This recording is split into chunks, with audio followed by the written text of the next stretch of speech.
Hello. Want to learn how to make an axle suspension? Sounds fucking nice.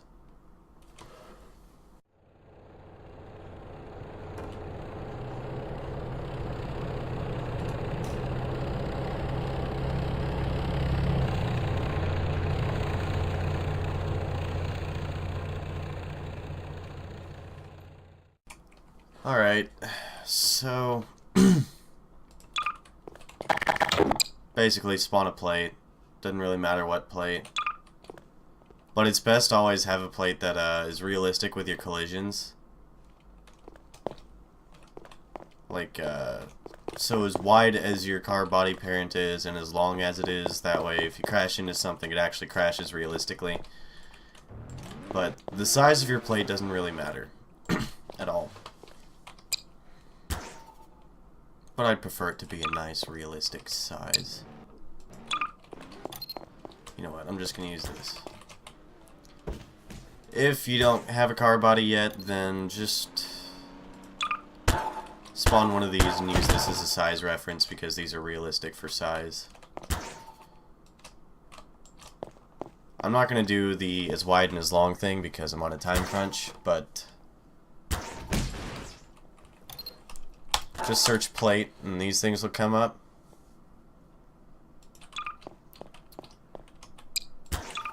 Select 5, the fifth one. This one right here. It's got 5. It's a realistic size for crawling, off-roading, all that stuff. That one over there is 4. Tis a size 4. But I suppose it's whatever your preference is. So just pretty much watch what I'm doing as I'm doing it, and then pause it and go back, I guess.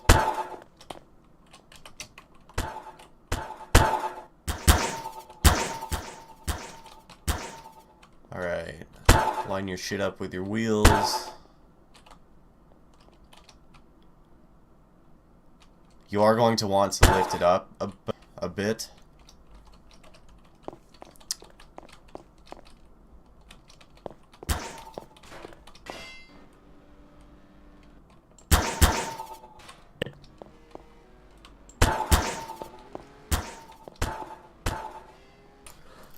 Excuse me, someone was being a little funny. Well, once you're done lining that shit up, you can just nudge your car back. Just like that. Find the wheels you want. Shadow Scion's S-Props wheels work just fine. Just fine and dandy.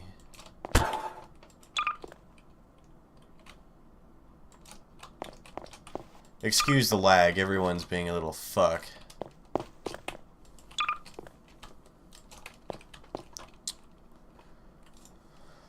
Alright, so make sure you're building on the north to south, in which I am not, but if you start this without building north to south, then I encourage you to do what I'm doing right here.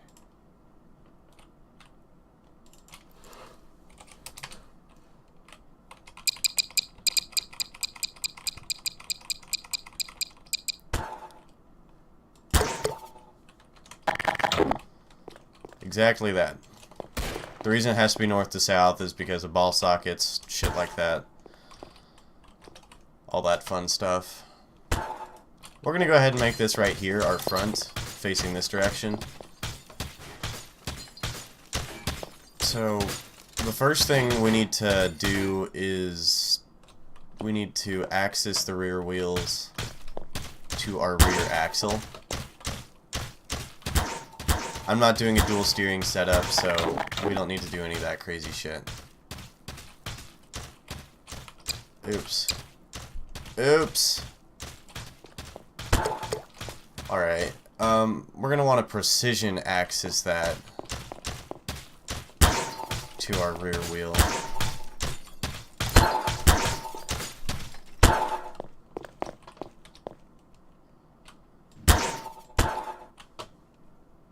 And we're going to want to move our front wheels to our front.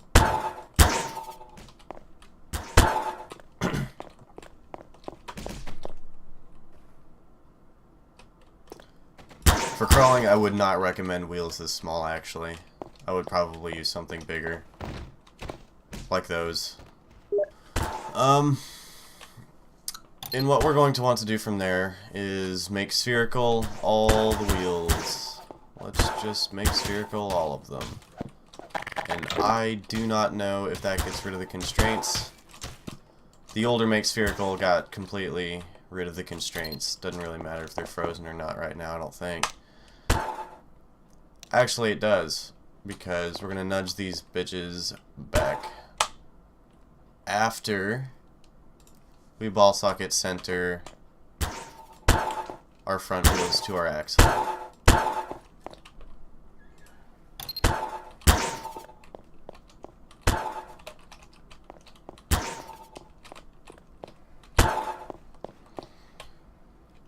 Alright, so let's hope you have precision alignment and know how to use it. If not, fuck you and your couch. Do 0.1 there, 0.2 there.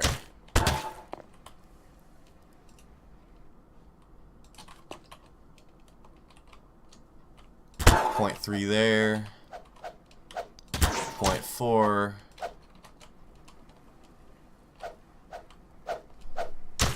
And we can do the rest with regular ropes.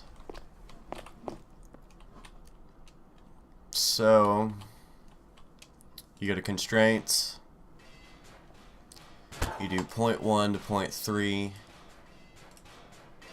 rope, rigid, has to be rigid, create constraint, and 0.1 to 4, 0.1 to 3, or I mean 0.2 to 3, and then 0.2 to 4. And you should come up with something like this. Roughly. By using precision alignment, it goes directly to the middle of the axle. Then we just do pretty much the opposite, but a lot of people like to make these invisible, because an actual axle doesn't show all of this stuff, and it goes to the middle.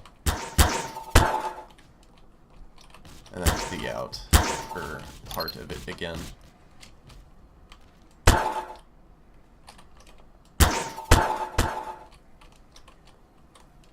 By doing that, it makes it so it's pretty much automatically a ball socket. It acts as a ball socket of sorts.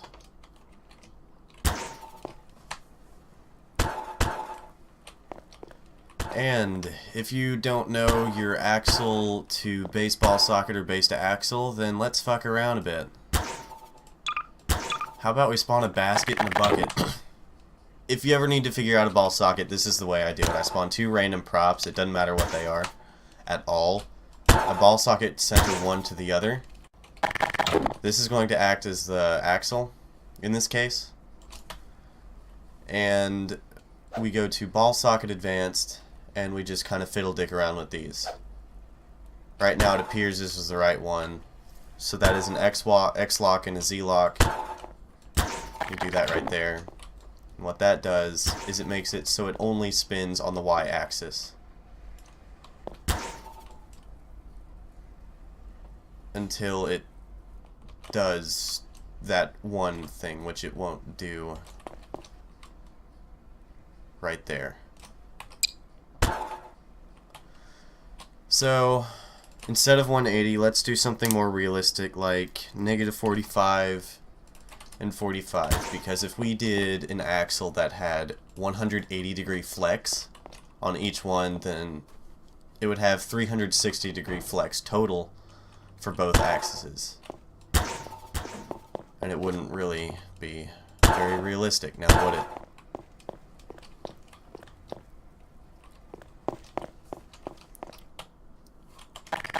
So let's go ahead and nudge our wheels back in. No, keep your wheels out. Get out your stacker. stack it up on world. Precision. Do that about right there.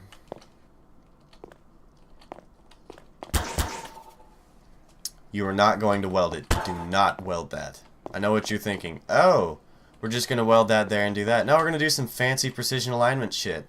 It is time for you to learn this.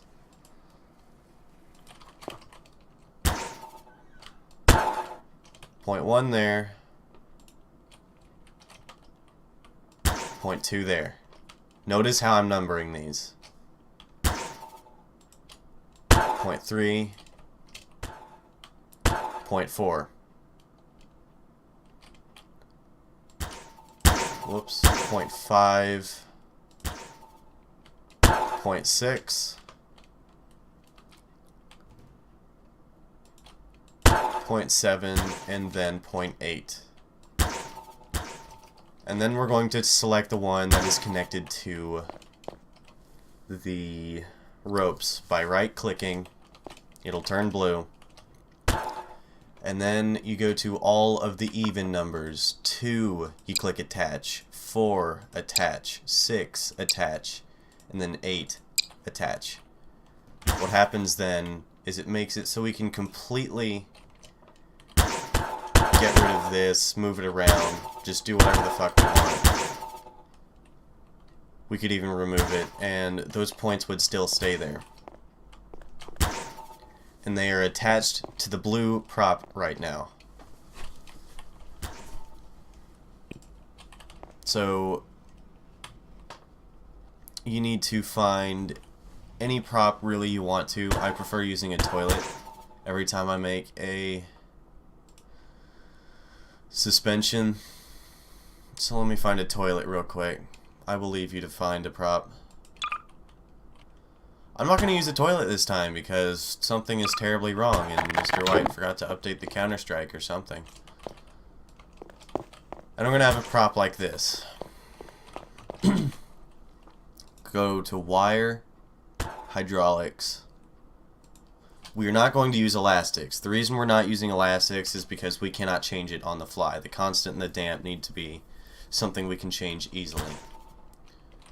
Meaning we don't want to place the points every single time using that prop right there. So,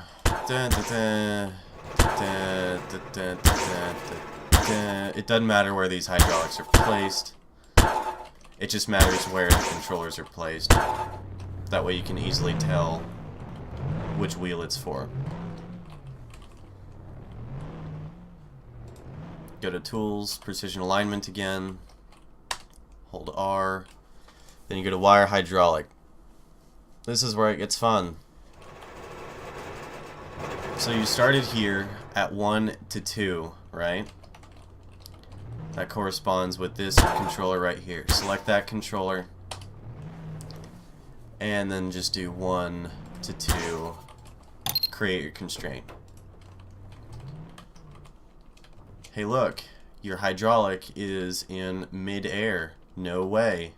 Alright, did the same thing with 3 to 4, 5 to 6, 7 to 8.